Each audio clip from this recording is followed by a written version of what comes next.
first step in readying that system for operation. Engines continue to look good. And we've passed through Mach 1 and Mach 2. Normal strips there, everything looks good. All three boosters operating as expected.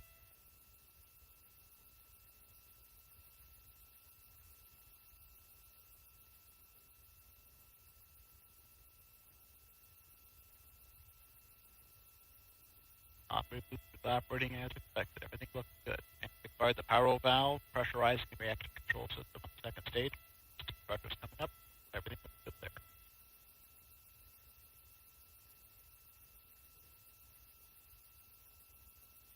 What we're looking for is going to closed loop guidance. Kept it 3 or 4 seconds. And we've started closed loop guidance. Vehicle maneuvering as expected. All three engines continue to look good.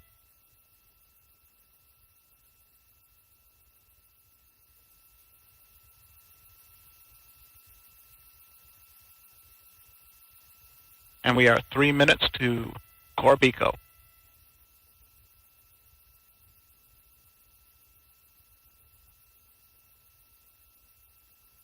And the vehicle is now 1/2 its liftoff weight. All three engines operating normally, everything looking good.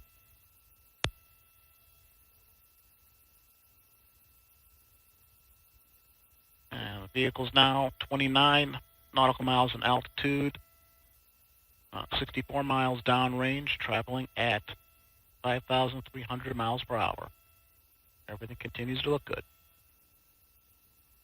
And we've just passed through the Kármán line, reaching 100 kilometers in altitude.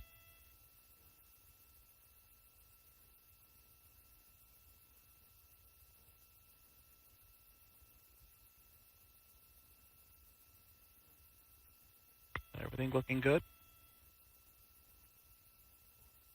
2 minutes to core BECO. Coming up on throttle down on the strap-ons. And we've begun throttling down the strap-on boosters in preparation for cutoff. We've now achieved min power level on the strap-ons. And cutoff. We have cutoff port and starboard boosters coming up on strap-on, and we have strap-on separation. Disturbances look good. Throttled up the core booster. We're now at EPL on the single stage booster. And we've re-enabled steering following separation of the strap-ons. Everything looking good. We just heard confirmation of port and starboard booster jettison. We have about 1.5 minutes until we reach our next mission event, booster engine cutoff. On the RL-10.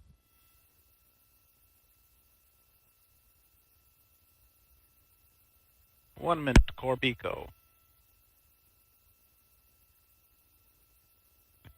Housing temps respond as expected on the RL-10, and we've started LH2 boost phase chill down. Housing temps responding as expected. Flight control disturbances are small, and the core RS-68 continues to operate as expected.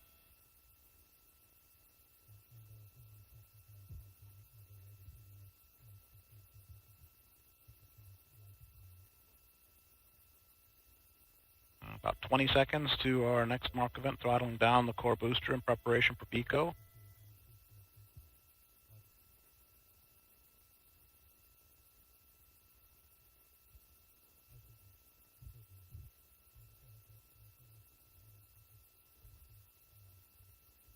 And core booster is throttling down, coming up on booster engine cutoff.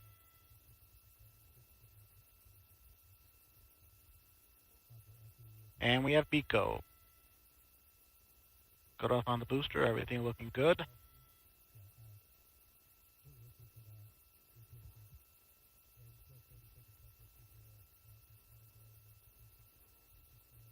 And state preparation occurred right as expected. NEDs have deployed.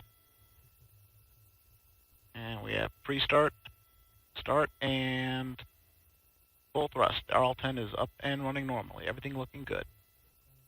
Enabled steering of the second stage. Second stage operating normally.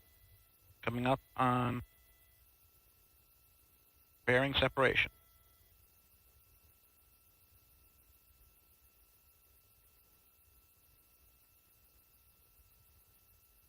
10 seconds away from fairing sep.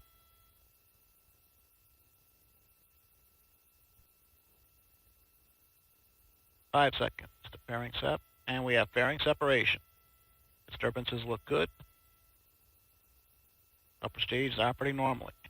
And once again, steering has been re-enabled after the separation event.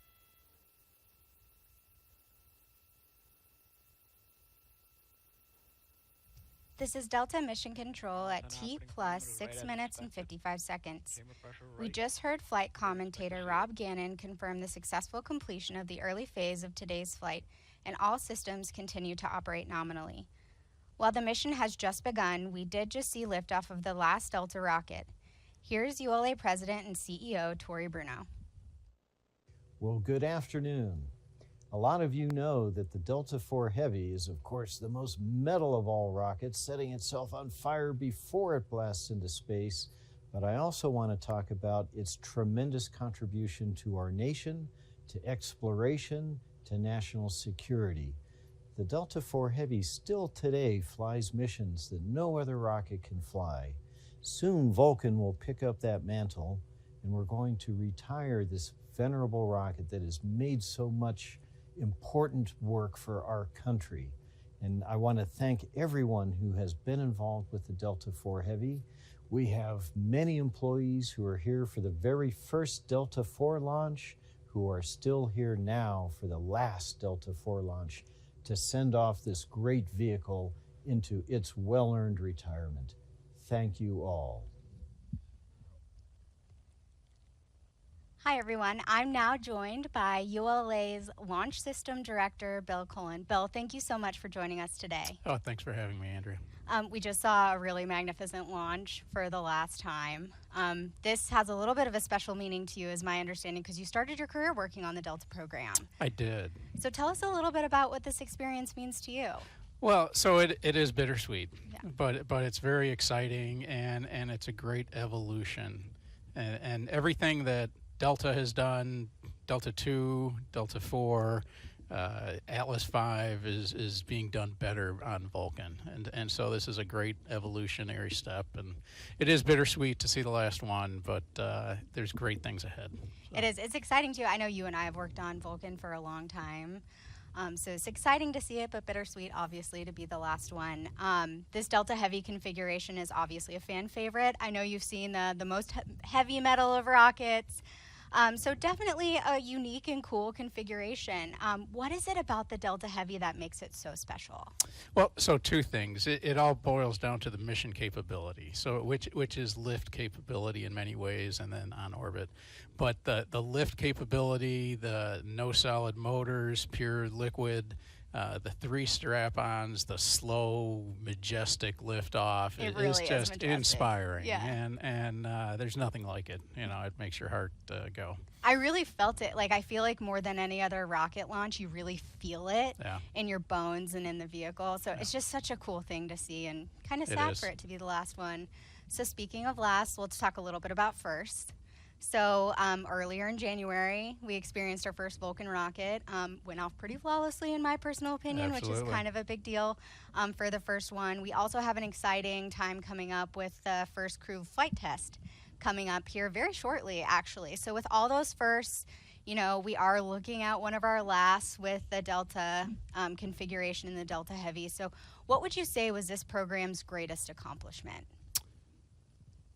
The greatest is hard to pick. Just pick one or a handful. So if you look at all the national security things, intelligence, the GPS constellation, everybody uses GPS, right? And you know, the mapping capabilities. I mean, you want to know where you're driving. You want to see what your house looks like in satellite view. Everybody can do that in part because of the satellites. And every day, we use it every day, right? Every day it's touched all of us. Yeah, it's amazing. It's such a cool thing. I mean, working at ULA, you know, just to be a part of that small experience that we have here, but know the huge impact that it has. I mean, just an exciting time. Yeah, we're enablers. We are enablers, and we work on rockets, which is really cool. Yeah. Well, Bill, that's all the questions that I have for you today, but I do appreciate you joining us, and just really thank you for being here for this exciting last, and looking forward to a year of firsts for us and many, many more coming here in the future. Absolutely, to mission success. Great. Thank you so much. Yep. Well, we're just about to log up here for today, but before we do, I do want to thank Ben Chilton and Rob Gannon for their support of today's broadcast. You can follow more about ULA and learn more about our rockets at ulalaunch.com. However, before we log off, let's look at one more majestic look of that last Delta launch, lifting off the pad for the very last time. Thanks for joining us. T-minus 10, 9, 8, 7, 6, 5. We have ignition. 2, 1. And liftoff of the final United Launch Alliance Delta IV Heavy rocket, carrying NROL 70 for the National Reconnaissance Office and closing Delta's 6-decade legacy of excellence in space.